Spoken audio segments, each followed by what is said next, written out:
How to solve a 6x6. First, we'll make the white center, which is a 4x4 area in here. And we'll do that by making white lines or bars. For example, I can attach these two pieces together, and I can add another piece over here, and I can add another piece over here. There's no formula. A lot of it just comes down to trying things and seeing what works. Once you've made one bar, you generally want to hold it on the side and see this is part of a bar and this piece would belong here. And if the correct piece is on the right face in the wrong spot though, then you can just move that out of this face like that and then reposition it so that when it comes back in, it will be solved. And anytime you make the bar, make sure that the move you're about to do doesn't actually break any of the bars you've already made. So if I want to make this bar, I'll have to make it, then move it vertical and fix the bars I've already made. Then I can put these all together.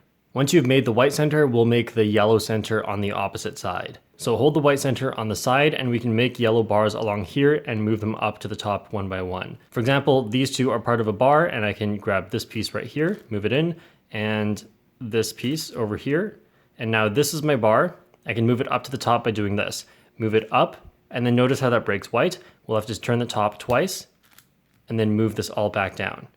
Now white is saved and we have a bar on top. When you're about to move this bar up, make sure the other bars stay vertical. And here I'll actually run into a problem. If I go up, turn twice and move down, I'll bring another yellow bar down, but I want all of them to go up. So when you align it vertical, if you have a choice of having a bar line up with this bar or no bar, then you always want to choose the one with a bar already there. Then when you move it up, turn the top twice and come back down, then everything will be on top. When you're making the last bar or last few bars, you might only find some of the pieces and you can't find the last one. It might just be in the yellow center area already. If that is the case, just pick a different layer to move this down into. So for example, I can move it over to here by moving just this piece down, like that, and then move it to a different layer than what it's already in. So I can do this and then move that back up to fix the white center. And now this is out and this is here, so I can just attach them all together and move it up as a bar. So here I want to line it up with the bar that's already there, move it up, and then turn the top twice, and then move back down. With two centers done, you want to put them on the side again. Next, we'll be making centers along here, and it's important that you know what order the centers have to go in. So I'm going to start with blue, and after blue, you have to go to orange, then green, then red. If you get the order wrong, there is a way to fix it that I'll show later, but just try to get it right the first time. And if you ever forget the order, you can look at a corner piece. For example, this corner, if I put white on the left, I'll need to go red and then blue, and that follows the order that I said. So here again, I'll just be making bars. For example, this is most of a bar. I can add one piece. And then every time you make a bar, just turn it vertical. Okay, here's another bar, turn it vertical, and then add that here. And just make sure you never break any centers you've made. So white and yellow should not get broken during the step. But for example, for blue, I could do this to make part of this bar and then this one gets broken. So I just move that out of the way and then move this back up. So once you make the blue center, move on to here, which is going to be the orange center, and continue making bars as before, but make sure you don't break blue. So for this bar, if I want to move it down here, I'll have to move just the bar down like this, and then turn this side twice, and then move that layer back up in order to fix blue. This also means when I'm making bars, I have to do the exact same idea. So these two, and this one, I can get them all together right here like this, but then blue got broken. So then I need to turn this vertical into the other layer and fix everything I just did. And then again, moving pieces in, I'll move this one to a bar that's already there, and then turn this twice, and then move this back up. Just make sure after every step you haven't broken any centers. If you ever get to a point where it seems like you have most of the center done and you don't feel like you're clever enough to get that last piece or last few pieces in here, then there is a trick you can use that will always get any piece you'd like into the center. So if I want to move this orange into here, this is the bottom left, so I'll move this to the bottom left as well. Then follow this sequence of steps. So move it in, move it to a new layer that can be here, and then move this one down as well. Then keeping track of this spot, move it back to the old spot, move it back up, back to the new spot, and back up. And that has solved the center. So next is green, and again, you can try to make bars if you'd like. So for example, I can make this outer bar and then fix all of this. And if you're clever, you'll be able to make more bars as well, like this, and then be able to move them down, turn twice, and back up. But sometimes you get down to your last few pieces and you can't figure it out. So here I'll use the same idea. This one going into here would be like this, move it down in, move this to a new layer, move this layer down as well. So just this layer right here. And then move it back to the old layer, back up, back to the new layer, back up, and I've solved one piece. So once all of the centers are correct, we'll be moving on to edge pairing. In this step, we'll be getting all 4 edge pieces like this to match colors. For example, these 2 are solved because white and blue are together, and here's another white blue, and we'll have to put those all together. So in this step, once you find pieces next to each other, then you want to get them across from each other, for example, like these next to each other. Once you have them next to each other, you want them in a way that you can just do a move like this and put them all together. If that isn't possible like this right now, because they're on the same side, both on the bottom, then you want to do a flipping algorithm to flip either of these edges. So that would be done like this. R, U, R prime, F, R prime, F prime, R. And now this edge is flipped, so I can put them together.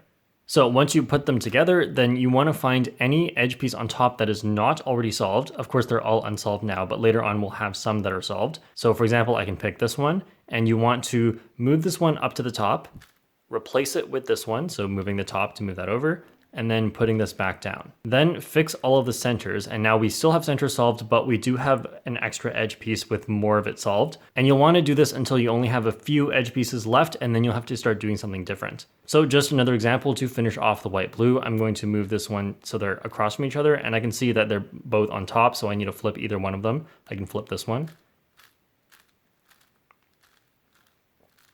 Now this is on the bottom, this is on top, I can move them all together. Then I can pick this one, so move this up, take this one and replace that one, and then move it back down, and then fix all of the centers. So after every step, make sure your centers are still correct, and here you can see I finished one edge. Then every time you make an edge, you'll do what I just did and fix all of the centers again. But if you want to be faster, then you can watch this tutorial here that teaches you free slice edge pairing. Once you get down to your last few edges, you'll actually have to start using a different technique. This is called slice flip slice, and it's a different way of putting edges together that you'll also have to use that doesn't require anything unsolved in the top. So for example, this yellow red and yellow red, I actually want them on the same side, both on the bottom or top this time.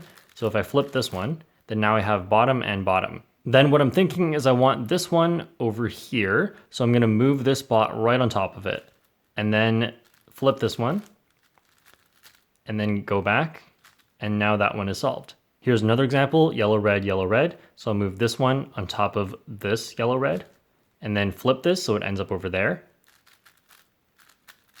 and then slice back, and now this is solved. Now, when you have 2 solved and one here that's wrong, this is the same idea. You want this one over here. So I'm gonna get it opposite of where it should go. So not directly at that layer, but next to it. And then slice this layer over here like that, and then flip this one so it ends up over here. And then undo that slice, and now that one is solved. And lastly, I wanna put this and this together. So I will flip either one of them so that they are now both on top. Then I want this one over here, so I'll slice this spot over, flip this,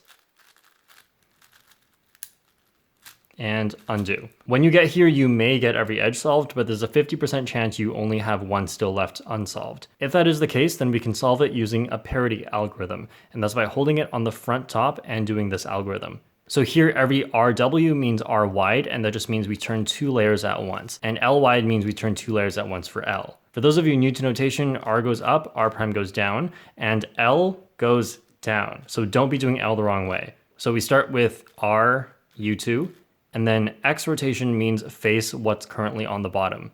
Now we continue, R, U2, R, U2, either direction is fine, R prime, U2, L downwards, U2, and now this 4R wide just means we turn 4 layers at once instead of 2.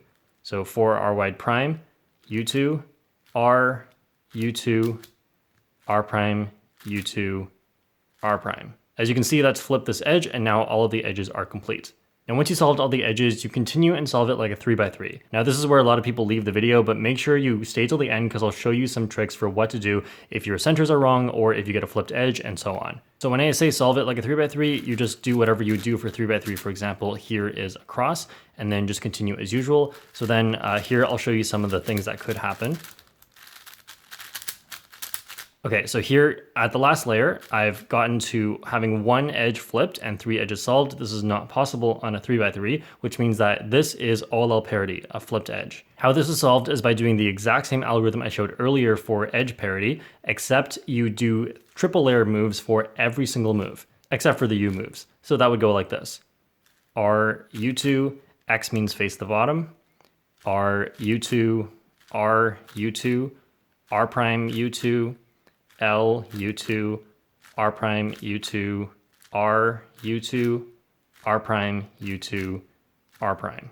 From here, you could run into one other issue, and that is if you end up with a case that is not normally possible. So just two edges swapped is not supposed to be possible when all of yellow is done on top. Or if you use the beginner method and you notice two corners are in the right spot and two are not, this is also not supposed to be possible. In either of these cases, what you do is this algorithm to solve PLL parity. So that goes like this: triple layer R2, F2, U2, triple layer R2, R2, U2, F2, triple layer R2. So especially with the beginner method, this is where a lot of people get confused in that this didn't seem to fix anything, it just made your edges worse. Do not do the algorithm again. You've actually fixed everything, just treat it like a 3x3 now, except you move back a step. So if I were using the beginner method here, I would try to get all the edges in the right spot, and that would be like this. And now you can see one corner is in the right spot and three are not, so this is now solvable. Or if you use PLL and you were on this step, you'll notice you now have a possible to solve case. And lastly, if you're just trying to solve and weird stuff like this happens, so here I'm trying to solve an F2L pair, but they're in the wrong spots. Obviously, this is not wrong, the centers are wrong. Most commonly, you'll get two opposite centers being swapped, and that is fixed like this: triple layer R2, B2, F2, triple layer R2. And as you can see now, if I go find that pair again, here it is, I can move it into its correct spot. So this is wrong. If you have two centers next to each other that have to be swapped, then it's kind of intuitive. You're going to take this bar and just move it into here. So you're going to move it down, turn this twice, move it back up, and then take this bar and also move it down here. So move it down, turn twice, and back up. And I've swapped two centers now, and I can continue solving as usual. After learning this, one of the first things you'll notice is solving edges takes forever. So make sure you learn the free slice method shown on the end screen video here that will make you much faster. Thanks for watching, and I'll see you guys next time.